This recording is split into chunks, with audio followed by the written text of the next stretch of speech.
बात बहुत पुरानी है। 8-10 साल पहले की। मैं अपने एक मित्र का पासपोर्ट बनवाने के लिए दिल्ली पासपोर्ट ऑफिस गया था। उन दिनों इंटरनेट पर फॉर्म भरने की सुविधा नहीं थी। पासपोर्ट दफ्तर में दलालों का बोलबाला था और खुलेआम दलाल पैसे लेकर पासपोर्ट के फॉर्म बेचने से लेकर उसे भरवाने, जमा करवाने और पासपोर्ट बनवाने का काम करते थे। मेरे मित्र को किसी कारण से पासपोर्ट की जल्दी थी, लेकिन दलालों के दलदल में फंसना नहीं चाहते थे। हम पासपोर्ट दफ्तर पहुंच गए। लाइन में लगकर हमने पासपोर्ट का तत्काल फॉर्म भी ले लिया, पूरा फॉर्म भर लिया। इस चक्कर में कई घंटे निकल चुके थे और अब हमें किसी तरह पासपोर्ट की फीस जमा करानी थी। हम लाइन में खड़े हुए, लेकिन जैसे ही हमारा नंबर आया, बाबू ने खिड़की बंद कर दी और कहा कि समय खत्म हो चुका है, अब कल आइएगा। मैंने उससे मिन्नतें की, उससे कहा कि आज पूरा दिन हमने खर्च किया है और अब बस केवल फीस जमा कराने की बात रह गई है, कृपया फीस ले लीजिए। बाबू बिगड़ गया, कहने लगा, आपने पूरा दिन खर्च कर दिया तो उसके लिए वो जिम्मेदार है क्या? अरे सरकार ज्यादा लोगों को बहाल करे, मैं तो सुबह से अपना काम ही कर रहा हूँ। मैंने बहुत अनुरोध किया पर वो नहीं माना। उसने कहा कि बस 2 बजे तक का समय होता है, 2 बज गए, अब कुछ नहीं हो सकता। मैं समझ रहा था कि सुबह से दलालों का काम वो कर रहा था, लेकिन जैसे ही बिना दलाल वाला काम आया, उसने बहाने बनाने शुरू कर दिए। पर हम भी अड़े हुए थे कि बिना अपने पद का इस्तेमाल किए और बिना ऊपर से पैसे खिलाए इस काम को अंजाम देना है।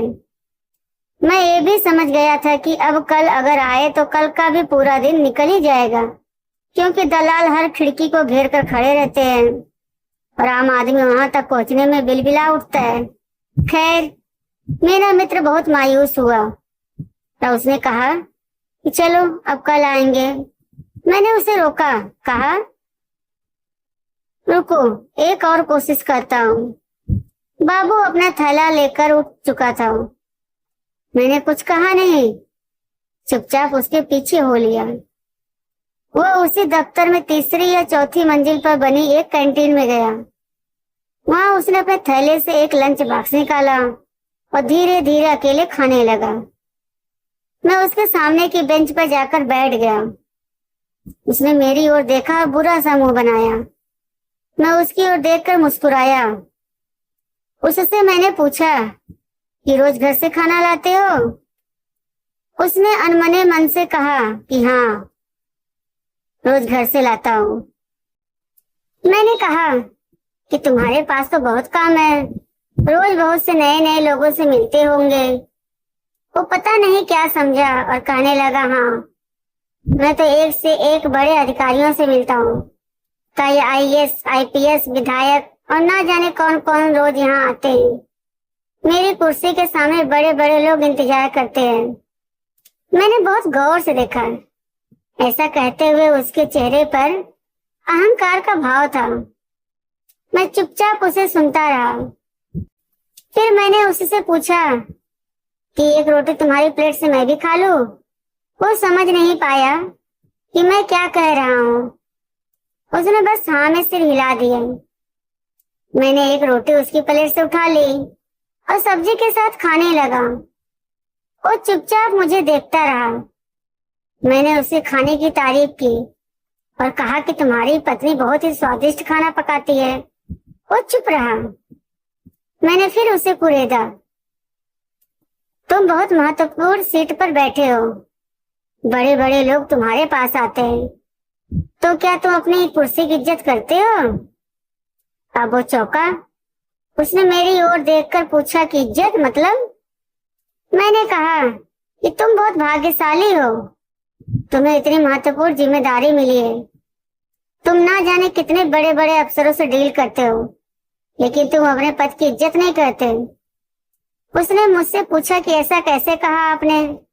मैंने कहा कि जो काम दिया गया है उसकी इज्जत करते तो तुम इस तरह रूखे व्यवहार वाले नहीं होते। देखो, तुम्हारा कोई भी दोस्त नहीं है। तुम दफ्तर की कैंटीन में अकेले खाना खाते हो, अपनी कुर्सी पर भी मायूस होकर बैठे रहते हो। लोगों को होता हुआ काम पूरा करने की जगह अटकाने की कोशिश करते हो।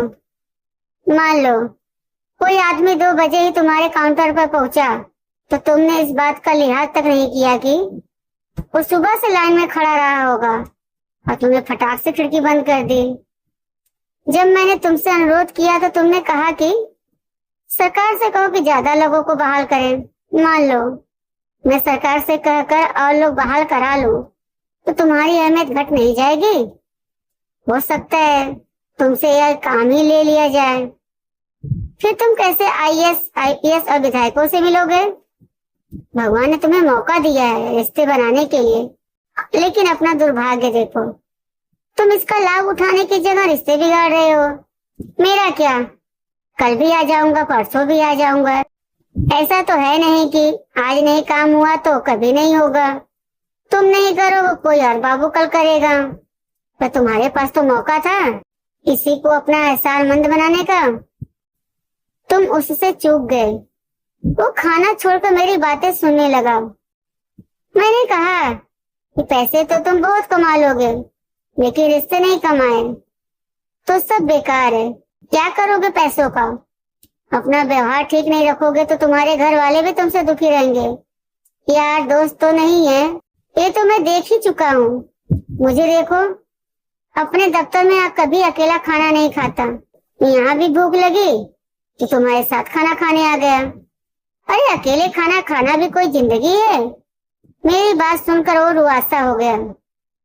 उसने कहा कि आपने बात सही कही है साहब, मैं अकेला ही हूँ। पत्नी झगड़ा करके मायके चली गई है, बच्चे भी मुझे पसंद नहीं करते। माँ है, वो भी कुछ ज्यादा बात नहीं करती। सुबह 4-5 रोटी बनाकर दे देती है और मैं तनहा खाना खाता हूँ। रात में घर जाने का मन भी नहीं करता। समझ में नहीं आता कि गड़बड़ी कहाँ है। मैंने हौले से कहा कि खुद को लोगों से जोड़ो, किसी की मदद कर सकते हो तो करो। देखो, मैं यहाँ अपने दोस्त के पासपोर्ट के लिए आया हूँ। मेरे पास तो पासपोर्ट है। मैंने दोस्त की खातिर तुम्हारी मिन्नतें की निस्वार्थ भाव से, इसलिए मेरे पास दोस्त है, तुम्हारे पास नहीं है। वो उठा और उसने मुझसे कहा कि आप मेरी खिड़की पर पहुंचो, मैं आज ही फॉर्म जमा करूंगा। मैं नीचे गया, उसने फॉर्म जमा कर लिया, फीस ले ली और हफ्ते भर में पासपोर्ट बन गया। बाबू ने मुझसे मेरा नंबर मांगा। मैंने अपना मोबाइल नंबर उसे दे दिया और चला आया। कल दिवाली पर मेरे पास बहुत से फोन आए। मैंने करीब करीब सारे नंबर उठाए, सबको हैप्पी दिवाली बोला। उसी में एक नंबर से फोन आया। महेंद्र कुमार चौधरी बोल रहा हूँ साहब। मैं एकदम से नहीं पहचान सका। उसने कहा, कई साल पहले आप हमारे पास अपने किसी दोस्त के पासपोर्ट के लिए आए थे और आपने मेरे साथ एक रोटी भी खाई थी। आपने कहा था कि पैसे की जगह रिश्ते बनाओ। मुझे एकदम याद आ गया। मैंने कहा, हाँ जी चौधरी साहब, कैसे हैं? उसने खुश होकर कहा, साहब आप उस दिन चले गए, फिर मैं बहुत सोचता रहा। मुझे लगा कि पैसे तो सचमुच बहुत लोग दे जाते हैं, लेकिन साथ खाना खाने वाला कोई नहीं मिलता। सब अपने में व्यस्त है। मैं साहब अगले ही दिन पत्नी की मायके गया। बहुत मिन्नतें कर उसे घर लाया।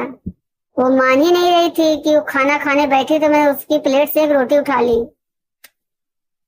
कहा कि साथ खिलाओगी, तो हैरान थी, रोने लगी।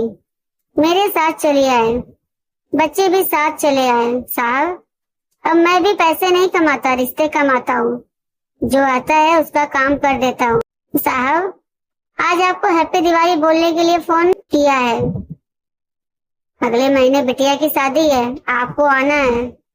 अपना पता भेज दीजिए, मैं और मेरी पत्नी आपके पास आएंगे। मेरी पत्नी ने मुझसे पूछा था कि ये पासपोर्ट दफ्तर में रिश्ते कमाना कहाँ से सीखी, तो मैंने पूरी कहानी बताई थी। आप किसी से नहीं मिले, लेकिन मेरे घर में आपने रिश्ता जोड़ दिया। सब आपको जानते हैं। बहुत दिनों से फोन करने की सोचता था, लेकिन हिम्मत नहीं होती थी। आज दिवाली का मौका निकाल कर रहा हूँ। शादी में आपको आना है बिटिया को आशीर्वाद देने। रिश्ता जोड़ा है आपने, मुझे यकीन है आप आएंगे। वो बोलता जा रहा था, मैं सुनता जा रहा था। सोचा नहीं था कि सचमुच उसकी जिंदगी में भी पैसों पर रिश्ता भारी पड़ेगा, लेकिन मेरा कहा सच साबित हुआ। आदमी भावनाओं से संचालित होता है, कारणों से नहीं। कारण से तो मशीन चला करती है।